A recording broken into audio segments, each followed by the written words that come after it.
Good morning everyone. मैं doctor Sarwan Saini, सहायक आचार्य श्री राधेश्याम मारमुरार का राजकीय महाविद्यालय नवलगढ़। आज इस वीडियो में अपन पढ़ेंगे राजनीतिक दल, पॉलिटिकल पार्टीज। राजनीतिक दलों को लोकतंत्र का प्राण माना जाता है और ये माना जाता है कि राजनीतिक दलों के बिना लोकतंत्र का संचालन जो कठिन ही नहीं बल्कि असंभव भी है। यानी जिस प्रकार शरीर को जीवित रहने के लिए प्राणों की आवश्यकता होती है, वैसे ही लोकतंत्र के संचालन के लिए राजनीतिक दल आवश्यक और अनिवार्य होते हैं। जिस प्रकार कोई गाड़ी बिना पेट्रोल या डीजल के नहीं चल सकती, बिना ईंधन के कोई गाड़ी नहीं चल सकती, उसी प्रकार बिना राजनीतिक दलों के लोकतंत्र भी नहीं चल सकता। तो लोकतंत्र के संचालन में राजनीतिक दलों की महत्वपूर्ण भूमिका होती है। आधुनिक समय की सभी प्रकार की लोकतांत्रिक व्यवस्थाएं, चाहे वो संसदीय हो, चाहे वो अध्यक्षीय हो, किसी भी प्रकार की शासन प्रणाली हो, राजनीतिक दलों के द्वारा ही संचालित होती है। यहाँ तक कि फांसीवादी और साम्यवादी व्यवस्थाएं भी दल के महत्व को स्वीकार करती हैं। व्यवस्थित दल प्रणाली का प्रारंभ दुनिया में सबसे पहले ब्रिटेन में हुआ। सर्वप्रथम ब्रिटेन में ही व्हिग दल, टोरी दल जैसे दल अस्तित्व में आए। ब्रिटेन के बाद अमेरिका में राजनीतिक दलों का विकास हुआ और उसके बाद विश्व की जटिल होती लोकतांत्रिक व्यवस्थाओं में राजनीतिक दल जो हैं वो अनिवार्य हो गए। अब अपन जानते हैं राजनीतिक दलों का अर्थ। राजनीतिक दलों से अभिप्राय है व्यक्तियों के ऐसे समूह से है जिनके कुछ सामान्य उद्देश्य होते हैं तथा उनका एक निश्चित कार्यक्रम होता है जिसके द्वारा वे जनमत को अपने पक्ष में कर शासन और सत्ता को अपने हाथ में लेना चाहते हैं। राजनीतिक सत्ता को अपने हाथ में लेना राजनीतिक दलों का अंतिम उद्देश्य होता है और सत्ता प्राप्ति के लिए राजनीतिक दल जो है वो निरंतर प्रयत्नशील रहते हैं। राजनीतिक दलों की अनेक विद्वानों ने परिभाषाएं भी दी हैं। सबसे पहले अपन बात करते हैं गिल क्राइस्ट की परिभाषा की। गिल क्राइस्ट ने राजनीतिक दलों के विषय में कहा है कि राजनीतिक दल की परिभाषा नागरिकों के उस संगठित समूह से की जा सकती है जिसके एक से राजनीतिक विचार हों, जो एक राजनीतिक इकाई के रूप में कार्य करते हुए सरकार पर नियंत्रण करना चाहते हों। इसी प्रकार जो अगली परिभाषा है वो लीकोक की है।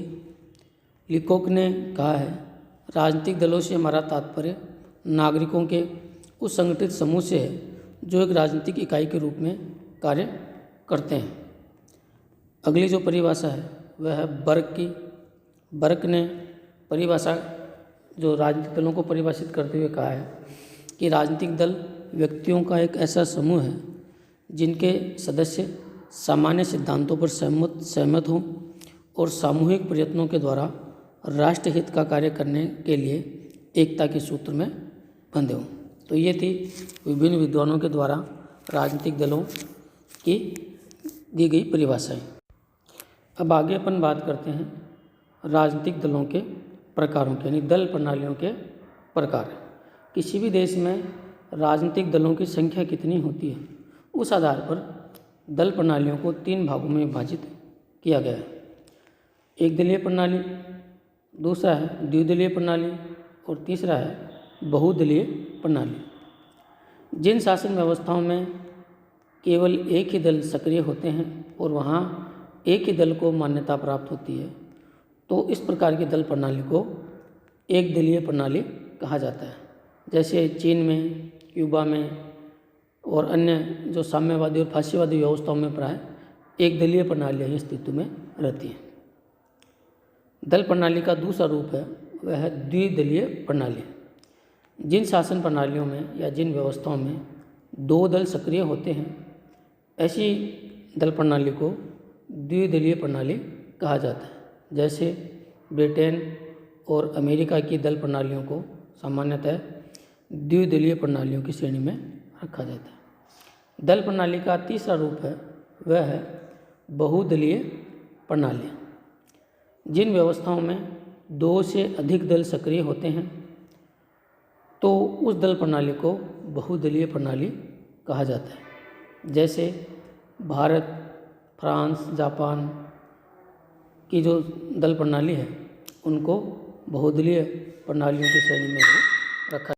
अब आगे अपन चर्चा करते हैं राजनीतिक दलों के लक्षण और विशेषताओं की।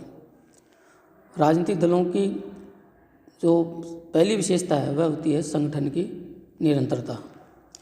राजनीतिक दलों के लिए आवश्यक है कि उनका अपना एक संगठन हो, क्योंकि संगठन ही किसी दल को सत्ता प्राप्ति के योग्य बनाता है और सत्ता प्राप्ति किसी राजनीतिक दल का अंतिम उद्देश्य होता है।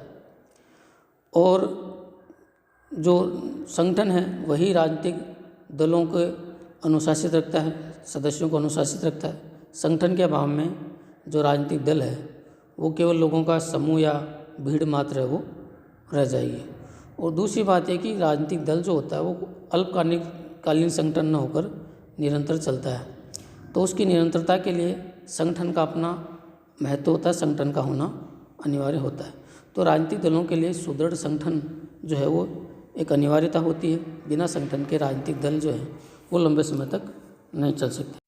अगली विशेषता है राजनीतिक दलों की, वह है सिद्धांतों की एकता। प्राय प्रत्येक दल के अपने कुछ निश्चित सिद्धांत और विचारधारा होती है और उस दल के सभी सदस्य उन सिद्धांतों पर और उस विचारधारा पर एक मत है वो होते हैं। तो हर राजनीतिक दल की अपनी विशिष्ट विचारधारा होती है और उस विचारधारा पर उस दल के सभी सदस्य हैं वो एक मत है वो होते हैं। राजनीतिक दलों की जो तीसरी विशेषता है वह है संवैधानिक साधनों में विश्वास। ये राजनीतिक दलों की एक महत्वपूर्ण विशेषता है। कोई भी राजनीतिक दल है वो अपने उद्देश्य की प्राप्ति के लिए केवल संवैधानिक साधनों का ही प्रयोग करते हैं और राजनीतिक दलों का जो अंतिम उद्देश्य सत्ता प्राप्त करना होता है और सत्ता प्राप्ति के लिए राजनीतिक दल कभी भी असंवैधानिक साधन जैसे हिंसा, बल प्रयोग जैसे साधनों का प्रयोग नहीं करते। राजनीतिक दल सदैव अपने सत्ता प्राप्ति के उद्देश्य के लिए संवैधानिक, लोकतांत्रिक और कानूनी साधनों का ही प्रयोग है वो करते हैं।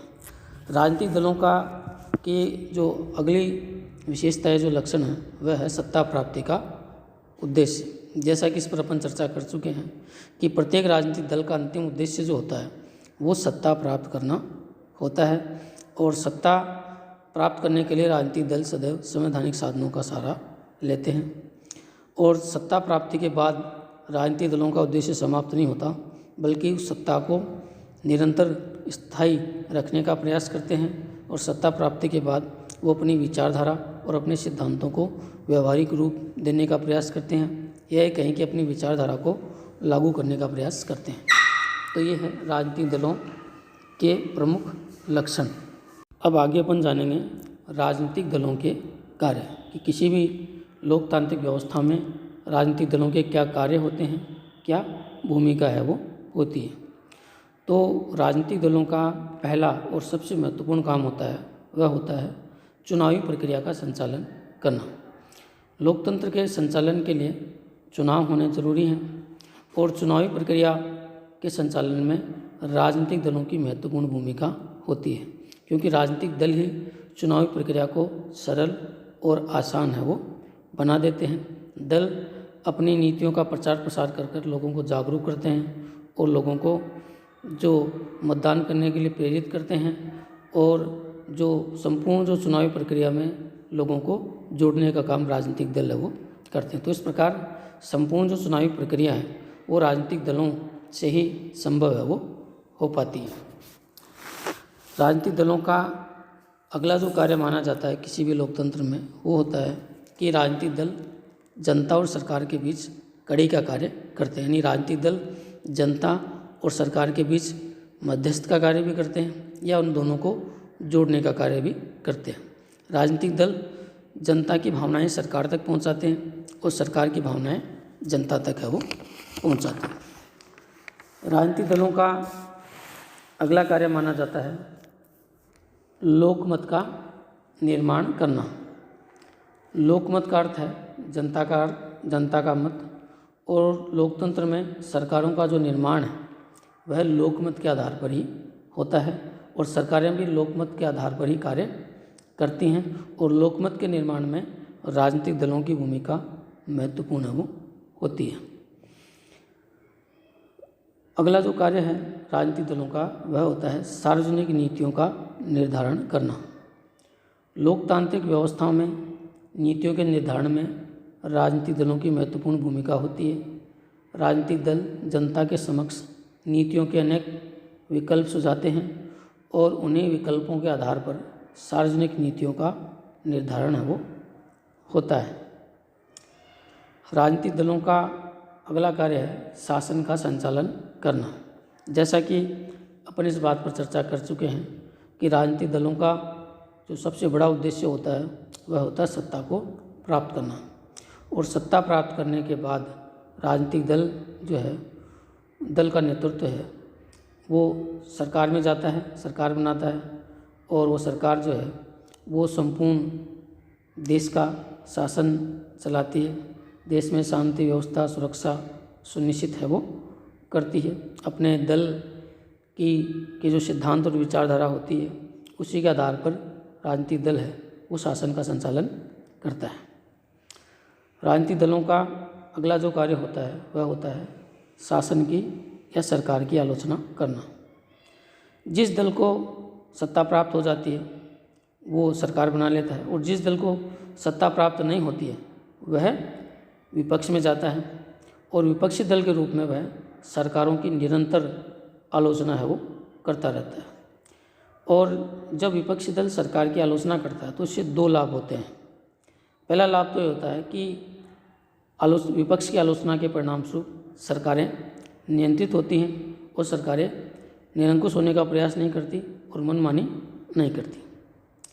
विपक्ष की आलोचना का दूसरा जो लाभ होता है वो ये होता है कि इससे जनता को राजनीति की शिक्षा मिलती है, और जनता इसकी वजह से जागरूक भी है वो होती है। राजनीतिक दलों का एक और जो महत्वपूर्ण और अंतिम कार्य है वह है राजनीति का प्रशिक्षण देना। राजनीतिक दल जो होता है चाहे वो सत्ता में हो चाहे वो विपक्ष में हो, वह राजनीति में निरंतर सक्रिय होता है। निरंतर राष्ट्रीय मुद्दों पर, राष्ट्रीय समस्याओं पर वो बहस करते हैं, राष्ट्रीय मुद्दों को वो निरंतर उठाते हैं।